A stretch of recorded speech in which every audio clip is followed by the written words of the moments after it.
This is Democracy Now!, democracynow.org, The War and Peace Report. I'm Amy Goodman. A new investigation published by The Intercept exposes how a libertarian think tank called the Atlas Network is remaking Latin American politics with the help of powerful conservative institutions and funders in the United States, some of whom you may recognize, like the Koch brothers. This is part of a promotional video released by the Atlas Network. Welcome to the Atlas Network. We're your connection to a network of freedom champions across the United States and around the world in more than 80 countries. Atlas Freedom Champions are knocking down barriers to wealth creation, fighting corruption, and fostering free enterprise by reducing the role of government and protecting individual liberty. While politicians operate within the confines of what they consider politically possible, Atlas and our global partners think it's more cost-effective in the long term to change what is considered politically possible. The Intercept reports the Atlas Network is behind dozens of prominent groups that have supported right-wing forces in the anti-government movement in Venezuela, as well as those that ousted Brazilian President Dilma Rousseff. For more, we're joined by The Intercept's investigative reporter Li Fang, who covers the intersection of money and politics. His new piece headlines, Sphere of Influence, How American Libertarians Are Remaking Latin American Politics. Li, welcome back to Democracy Now! Explain how you discovered what the Atlas Network was and what it is doing. Amy, thank you so much for having me. This is kind of the very first look at the Atlas Network and its history. From a critical perspective, this is a relatively obscure think tank and foundation in Washington, D.C., but it's played an incredibly prominent role in taking the successful conservative strategies to push a hard-right libertarian policy agenda, ideas like cutting taxes for the rich, privatizing industry and privatizing pension programs, deregulation, and attacks on labor unions, and taking the model of groups like the Heritage Foundation or the Cato Institute or the more local think tanks that we've seen proliferate around the Midwest, and teaching libertarian activists and business leaders all over the world to duplicate the American model in their home countries, flying out local foreign leaders to Washington, D.C. to teach them management techniques, fundraising techniques, modern communication strategy, including even creating very clever YouTube videos to make these ideas go viral. And they've played kind of a quiet role in reshaping the politics in countries all across the country or all across the world. But they've had a special focus in Latin America, and we're seeing their efforts really pay a large dividend with the political changes that are going on all across Central and South America. And explain its title, the Atlas Network. Yes, I think the Atlas Network is a pretty clear tip of the hat to Ayn Rand. The current president of the Atlas Network, Alex Chafuen, grew up in Argentina. He was kind of in a family that was part of the Argentine elite and kind of grew up in the turmoil of the 60s and 70s with multiple military coups and incredible violence towards leftists and perceived leftists. And Alex Chafuen was a devotee of Ayn Rand. He's still the president of Atlas Network today. And this is a group that's worked very closely with a small network of libertarian economists, folks like F.A. Hayek and Milton Friedman, to basically push back and win the war of ideas. And the model that they've kind of set up in the United States is very well known. But what hasn't really been reported is how they've translated these libertarian textbooks, but also exported the political strategies that have put these policies in place in the United States to other countries. So I want to go to Brazil, one of the places you've mentioned they've been involved, to the former President Dilma Rousseff, comments she made last year after the Brazilian Senate voted to impeach her. They've just overthrown the first woman elected president of Brazil without there being any constitutional justification for this impeachment. But the coup was not just carried out against me and my party, or the allied parties who support me today. This was just the beginning. The coup is going to strike, without distinction, every progressive and democratic political organization. So that was the ousted Brazilian president, Dilma Rousseff. Talk about the significance of what she said and how you think the Atlas Network was involved. We can't point to one single factor that led to the downfall of Dilma, but what I can say is that the Atlas Network has made a special effort to develop their think tank and kind of independent institute model in Brazil. So the Atlas Network has over a dozen separate entities as part of their partner affiliates in Brazil, each organization kind of working using its own strategies but with the same goal. And the goal recently has been the impeachment and downfall of Dilma and her Workers' Party. So, you know, one organization that's in the Atlas Network in Brazil is the Students for Liberty youth group that organized these mass demonstrations focusing anger at Dilma. There are Heritage Foundation-style think tanks that develop policy papers and host media pundits who have, you know, gone out into the media and tried to channel public outrage at Dilma. They develop YouTube videos, which have been very effective in spreading kind of viral political attacks against Dilma. There's a religious institute that's an affiliate of the Acton Institute, which is affiliated with Betsy DeVos, now the education secretary. But they've created an affiliate of that think tank in Brazil that makes kind of a theological argument for hard right economic policies. So, you know, there's a network effect here where, you know, the recent downturn in the Brazilian economy, these recent corruption scandals have presented an opportunity. And the Atlas Network, and this is what they've told me, they've taken the kind of political and economic crisis and seized it and used it as an opportunity to focus anger at Dilma and to push their very narrow set of economic ideas. You know, ideas that were popular in the United States in the early 90s, you know, privatizing prisons, privatizing the education system. They're using the political crisis in Brazil to now push these very narrow set of, you know, once very unpopular ideas and push them to the forefront by taking advantage of this crisis that, in part, that they've helped orchestrate. Let's go to Venezuela. I want to go back a few years to, I think this was 2014, to the Venezuelan opposition figure Maria Corina Machado, thanking the Atlas Network. Thank you to the Atlas Network, to all freedom fighters and Democrats around the world for your support and inspiration. The well-funded silence of international complicity is overpowered by your voices of encouragement. Although the regime will not let me be there in person, through this means, I want to assure you that we Venezuelans remain firm in our quest to tear down the walls of oppression. That was the Venezuelan opposition figure Maria Corina Machado thanking the Atlas Network. Li Fang. Right. Well, you know, Venezuela is another country where this model has been applied for a very long time.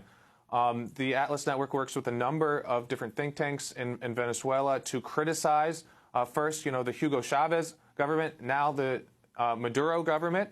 And again, you know, there's a unrelated crisis. You know, the Maduro government has suffered from a dependence on oil, and oil prices are low. There are a number of other corruption scandals and other kind of problems with managing the country. Well, the Atlas Network has seized upon this opportunity to push anti-government protests. The leader we just heard from is affiliated with one of these Atlas think tanks, SEDICE, which is in Caracas. It's been there for a very long time. It's been funded by the Atlas Network. And one of the other revelations in our piece today is basically that you know, the Atlas Network talks about how any government funding is illegitimate, that foreign aid is basically a bribe, and they're against foreign aid. At the same time, Atlas Network think tanks all over the world, including in Brazil, including in Venezuela and in other countries, have relied on U.S. government money. The State Department, the National Endowment for Democracy, which is a government-funded think tank that's funded by taxpayer dollars, has quietly financed think tanks and Atlas affiliates in Venezuela and many of these other countries.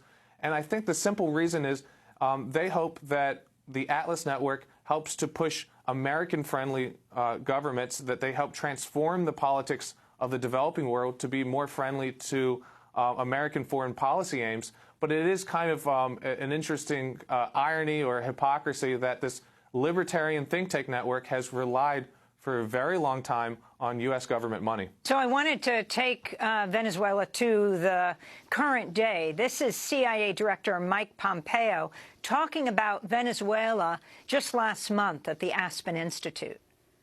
Anytime you have a country as large and with the economic capacity of a country like Venezuela, America has a deep interest in making sure that it is stable and as democratic as possible. And so we're working hard to do that. I'm always careful when we talk about South and Central America and the CIA. There's a lot of stories. So I want to be careful with what I say. But suffice to say, we are very hopeful that there can be a transition in Venezuela. And the CIA is doing its best to understand the dynamic there so that we can communicate to our State Department and to others. The Colombians, I was just down in Mexico City and in Bogota week before last, talking about this very issue, trying to help them understand the things they might do so that they can get a better outcome for their part of the world and our part of the world. So this is very ominous, Li Feng. This is the current CIA Director, Mike Pompeo, talking about Venezuela at the Aspen Institute, working very hard, he said, on Venezuela. What exactly that means. And that leads to my question about how does the Atlas Network's machinations in Latin America compare with those of the CIA or dovetail with them? CIA, multinational corporations, et cetera, now and in the past. Yeah, that's a very interesting dynamic, and we know some of the answers to that question thanks to the work of a number of journalists who filed Freedom of Information Act requests in the past. Also, the diplomatic cables that were released by the whistleblower Chelsea Manning. If you take a look at those files, you see, at least historically, we don't know what's going on today in 2017, but we do know historically that U.S. diplomats have leaned on the Atlas think tank network to set up meetings with opposition groups, to coordinate with protests against governments that we have an adversarial relationship with. Venezuela is another great example of this. From FOIA documents, we see that going back to the late 90s, just after Hugo Chavez came to power, the State Department, the National Endowment for Democracy, started providing large amounts of money to the Atlas think tank network in Venezuela to orchestrate protest movements, to criticize his government, to try to delegitimize his government. In fact, when there was the kind of brief 2002 coup that brought Hugo Chavez front power for not a very long period, but there was an attempt, and we see from these documents that the Atlas think tanks sprung into actions to try to legitimize the new coup government. There was the Carmona Decree, this kind of document that said, from business leaders in Venezuela saying, Hugo Chavez is gone and we'd like to move on and have a new government. We see from this cache of documents that they're working hand in glove with the U.S. government, that these libertarian leaders that had been trained in the United States and funded by the Atlas Network and from the U.S. government were part of a larger strategy to bring down the Chavez government. Now, we don't know exactly what's going on now, but we know from the diplomatic cables from Chelsea Manning that after that period, there were repeated attempts to orchestrate large anti-government protests, to channel anger at the Chavez government, and to hope for a similar situation where the opposition would be strong enough to bring the government down. So I think it's very likely that a similar strategy is playing out right now with the crisis in Venezuela. And indeed, we see the CIDICE and other Atlas-backed think tanks in Venezuela promoting the opposition. Talk more about who is behind the Atlas Network and the money behind it. Well, the history of the Atlas Network is very interesting. This kind of goes back to the post-war period in both the UK and the US. There was a big kind of debate within the big business community how to push back against the post-war welfare state. In the UK, they were nationalizing the healthcare system, creating the NHS. The US, the New Deal was still going on. Big spending on infrastructure and social welfare and the GI Bill. And there was the discussion: how do you push back against these ideas?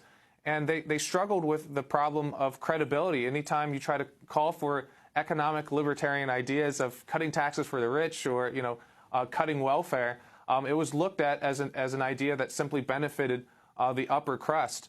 So working with economists like F.A. Hayek and others, British businessmen created what we now call the conservative think tank. The Institute of Economic Affairs was the model developed in London that could do a rapid response kind of media pushback that provided an academic veneer to these, at the time, very fringe ideas that was, very successful in pushing and promoting the Margaret Thatcher revolution in the late 70s.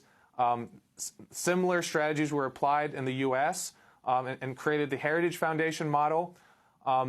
The founder of the first of these types of think tanks, Anthony Fisher, this British businessman, saw the incredible success in taking these once fringe ideas, these hard right economic libertarian ideas, and the think tank model, and he came to the conclusion that it should be duplicated in every country all around the world, that there should be a global revolution using these types of methods that have been honed in the U.S. and the U.K. And big business chipped in very quickly. Companies like Pfizer, Shell, General Electric, they started providing a lot of money secretly to these think tanks, and they were hoping that they would receive tax cuts and deregulation, not just in the U.S. and UK, but in other countries where they do business. So it was always kind of a close partnership between these libertarian ideologues and these big business interests that hope to benefit from these policies. So Anthony Fisher eventually passed away in the 80s, and he gave the reins to Alex Chafuen, the Argentine-American who's still the president of the group today, and has really been successful in exporting this model. As you mentioned earlier, and that clip mentioned, Atlas is active in now almost 100 different countries. They're very prominent in Latin America, but they also play an influential role in Europe and in Asia and other parts of the developing world. Li-Fang, talk about your conversation with Fernando Schuller, who describe who he is and his role in undermining organized labor. Yeah, that was a very interesting conversation. I went to Buenos Aires to attend an Atlas conference, kind of focused on their Latin American efforts. And Schuller basically made the argument that, they got lucky with the Dilma impeachment. This was kind of the stars aligned in terms of the economic situation and the political climate. But there's a long way to go to implement his kind of radical libertarian agenda. A lot of the ideas like privatizing prisons or the education system aren't popular in Brazil, and that they would need to kind of change the fundamental institutions in Brazil for long-term policy change. And, he pointed to the U.S. In the U.S. there are large foundations that provide money for these strategies, but also we talked a little bit about the role of labor unions. And, the Atlas Network has studied this strategy used in the Midwest in the U.S., in places like Michigan and Wisconsin, where Scott Walker pushed through really radical attacks on labor unions, pushing right-to-work laws, taking away or weakening collective bargaining rights for public sector workers, hoping to basically change the balance of power in that state, saying that their main ideological and political opponents are labor unions, so our first attack should be against labor unions. Schuller in Brazil made a similar argument. saying that, for long-term political change, he hopes to weaken Brazil's labor union because labor unions are the greatest obstacle to their reform. And what's interesting here is that Atlas Network has facilitated an exchange of ideas. The same kind of small think tanks in Wisconsin and Michigan and other states that push these labor reforms or labor changes have been brought in to teach the Atlas Network how to duplicate that model, how to outmaneuver the left, how to produce these slick videos and policy papers that delegitimize labor unions. With this exchange of ideas, Brazilian think tank leaders and student protest leaders are being flown to D.C. and taught these very techniques. I wanted to ask you about Sebastian Gorka, Deputy Assistant to the President. Now, last weekend, the Dar al-Farouk Islamic Center in Bloomington, Minnesota, was bombed, and the Minnesota governor condemned it as terrorism. President Trump has yet to condemn this attack. Interestingly, the Deputy Assistant to the President, Sebastian Gorka, went on television and suggested that the Minnesota mosque bombing was a false flag attack. Gorka was speaking on MSNBC. There's a great rule. All initial reports are false. You have to check them. You have to find out who the perpetrators are. We've had a series of crimes committed, alleged hate crimes by right-wing individuals in the last 6 months that turned out to actually have been propagated by the left. So let's wait and see. Let's allow the local authorities to provide their assessment, and then the White House will make its comments. The Jewish newspaper The Forward reports Gorka has links to a Hungarian far-right Nazi-allied group and supported an anti-Semitic and racist paramilitary militia in Hungary while he served as a Hungarian politician. Talk about Sebastian Gorka and the Atlas Network. Li Fang. Yeah, the Atlas Network has incredible connections to the Trump administration.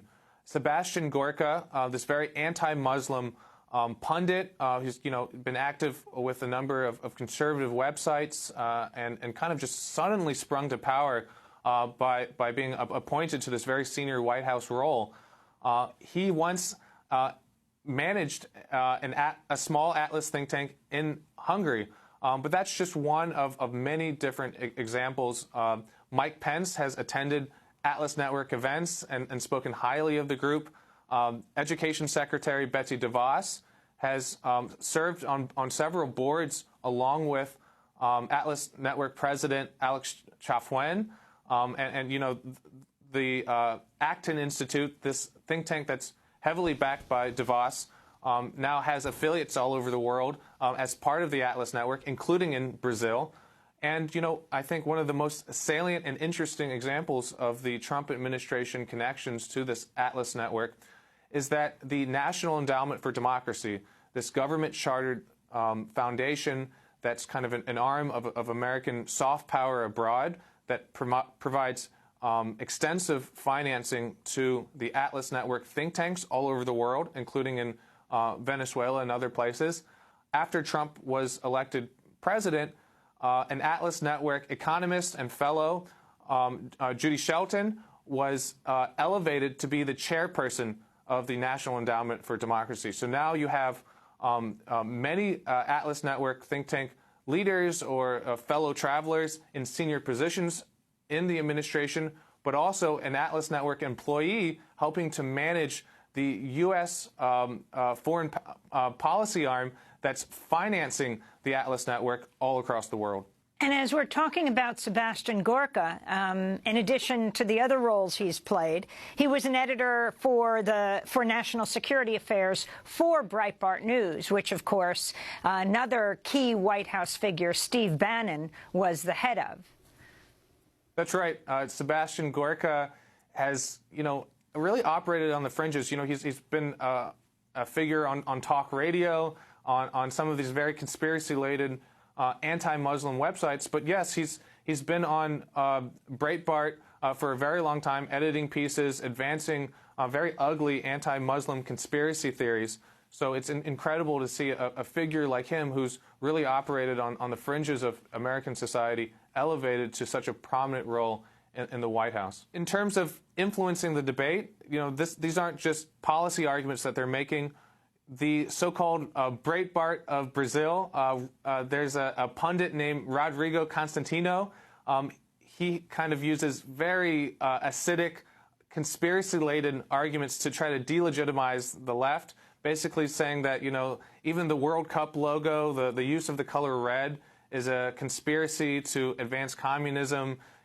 He makes all kinds of arguments, some of them similar to the Cadillac welfare queen argument that we're familiar with in the U.S. He's popularized these attacks on social welfare programs in Brazil. He's actually backed by an Atlas think tank, the Instituto Liberal in Brazil, and affiliated with a second one as well. So the Atlas Network is not only managing the protests on the street and the policy proposals, but they're also introducing the Breitbart-style commentary and media figures in countries like Brazil. Tell us who James O'Keefe is, the conservative political activist, and how he fits into this picture. Well, as part of the Atlas Network exchange of ideas and management training seminars, they frequently fly conservative leaders to Washington, D.C., and to teach them in the latest in communications technology and management techniques for running a successful political operation and think tank. They also bring in conservative kind of tacticians and leaders to teach about their tactics and methods. So, they've brought in Grover Norquist, the anti-tax activist who's played a very prominent role in tax debates in the United States. They've brought in the folks who are involved in pushing the Scott Walker reforms in Wisconsin. And they've also brought in people like James O'Keefe. James O'Keefe is a kind of internet and online provocateur. He teaches young conservatives to go undercover and to go to different left-leaning organizations, places that help register poor people to vote, to Planned Parenthood, to other organizations that are affiliated with the Democratic Party or with the center-left. And he has these individuals engage in undercover videos, and in some cases has edited these videos to disparage, the victims of these videos, or to make, in other cases, to make the targets of his films look foolish or perhaps like they're breaking the law. And he's played a very prominent role in recent political debates. He helped kind of destroy the organization Acorn, which is a local community organizing group. Well, he's given seminars as well to the Atlas Network to teach him his methods. So, we might be seeing those type of strategies in Brazil or Venezuela or elsewhere. Finally, Li Feng, what were you most surprised in your research into the Atlas Network, and have they responded to your piece? I do not know if they have responded publicly. I interviewed quite a number of Atlas Network people for the piece. The most surprising part of this was finding out about the extensive U.S. government financing for this network, especially given their anti-government rhetoric. I went to Buenos Aires, I went to New York, Las Vegas, and Honduras to speak to different Atlas Network leaders. But I also went to the Hoover Institute archives at Stanford University and went into the personal papers of Anthony Fisher, the original founder of the first of these style think tanks, the Institute of Economic Affairs, and the original founder of the Atlas Network. And, the government financing comes from the very beginnings of this group. And the Atlas Network was originally technically founded in 1981. As early as 1982, I found letters from Anthony Fisher writing to Reagan administration officials asking for government money. So I thought that was probably the most interesting revelation in all of this. Well, Lee Fang, I want to thank you very much for being with us, author of the piece for The Intercept, Sphere of Influence, How American Libertarians Are Remaking Latin American Politics. This is Democracy Now!, democracynow.org, The War and Peace Report. To see other interviews with Lee Fang, go to democracynow.org. I'm Amy Goodman. Thanks for joining us.